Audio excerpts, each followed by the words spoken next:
Friendships की हमने बात की है, अभी हम रिलेशनशिप्स की भी बात करते हैं क्योंकि वो भी आजकल बहुत इम्पोर्टेंट एक टॉपिक है, राइट? सो आपको लगता है कि आजकल के रिलेशंस बहुत कॉम्प्लिकेटेड हो गए हैं कंपेयर टू जैसे पहले होते थे? बहुत डायनामिक हो गए। देखो पहले कैसे पेट्रियार्कल सोसाइटी थी ना, रूल्स बड़े क्लियरली डिफाइंड थे। The man will go out, get the money, the woman will bear children and take care of the household. But अब टाइम्स इतना चेंज हो गया है कि women are like we are capable, हमें talent है, हम क्यों नहीं बाहर जाके कमा सकते? This is about their self esteem and self worth.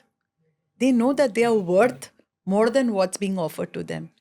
तो अब क्या हो गया है that the women have said that we would also want to join workforce.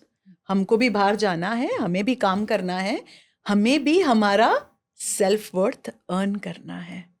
ठीक है, अब क्या हो गया है, विमेन ने बहुत ज़्यादा रिस्पॉन्सिबिलिटीज ऑलरेडी ले चुकी है, घर की, बच्चे की, हस्बैंड की। हस्बैंड तो अभी भी वही काम कर रहा है, बट अ वुमन घर का भी काम कर रही है, बाहर का ऑफिस भी संभाल रही है, खुद का करियर भी संभाल रही है, खुद का मेंटल हेल्थ भी संभाल रही है, खुद का डाइट भी संभाल रही है, खुद का जिम भी संभाल रही है। सो बहुत सारा उनकी प्लेटर में आ गया है। But I have also seen now men have started sharing duties. अब वो पहले जैसे नहीं सोचते कि घर का सिर्फ तेरा ही रिस्पॉन्सिबिलिटी है, आज वो भी हाथ बटा रहे हैं। So basically you are saying कि रिलेशनशिप्स अब भी बेटर हो रहे हैं।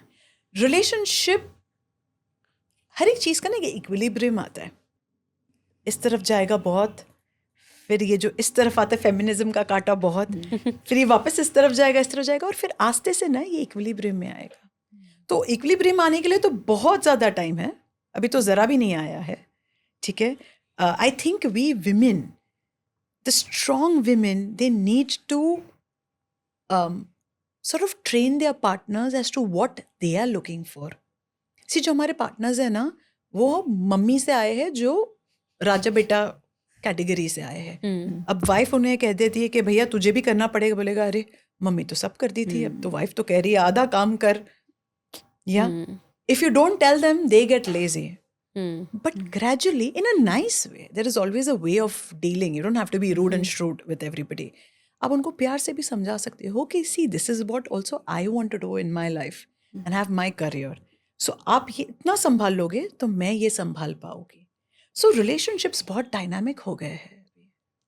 And yeah, like a lot is changed in love, a lot is changed in arranged marriage setups, a lot has changed in dating scenes. Unfortunately, I'm seeing a lot of young girls not finding the right kind of guy. मेरे बहुत clients आ रहे हैं जो कह रहे where are the good boys. हाँ, हमें तो टीवी में, हमें मूवीज में दिखाते हैं इतना रोमांटिक, इतना परफेक्ट, जब हम ढूंढने जाते हैं हमें तो कोई भी नहीं मिल रहा है। एंड सो या है काफी, एंड लोग कमिटमेंट से disparity बहुत है। ज़्यादा डरने लग गए हैं। Sorry? लोग कमिटमेंट से बहुत ज़्यादा डरने लग गए हैं। They don't want to commit. Commitment से इसके लिए डरते हैं क्योंकि अभी आपके पास चॉइसेस भी है ना। पहले चॉइसेस भी थोड़ी लिमिटेड थी। आप बोलोगे नहीं मुझे इंडिया से चाहिए, नहीं मुझे अब्रॉड जाके रहना है, राइट? सो एंड ऑल्सो ना, जो आपके एक्सपेक्टेशंस है और जो रियलिटी है ना, वो बहुत डिफरेंट है।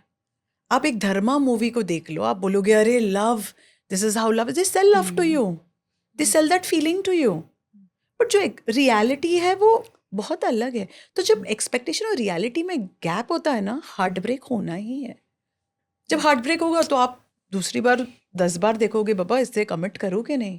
आई completely agree with you. In fact मेरे हस्बैंड म्यूजिक में है तो मैं उनको बोलती हूँ ऐसी वीडियोस मत बनाया करो, इतनी अनरियलिस्टिक। मतलब वो एक्सपेक्टेशन सेट कर देते हैं कि मतलब वैलेंटाइंस पे ये सब होने वाला है, ऐसे सरप्राइज मिलने वाला है ना, और मतलब बहुत एक्सपेक्टेशन होती है। रियलिटी में कुछ नहीं होता असल में। तो मतलब गानों में तो तू मेरा दिल, मेरी जान, मेरे प्राण, और रियलिटी में जान प्राण लेने पे लगे हुए हैं, जान लेने पे लगे हुए हैं। सो मूवीज़ का तो बहुत रोल है यार, प्लीज़ रियलिस्टिक मूवीज़ बनाओ।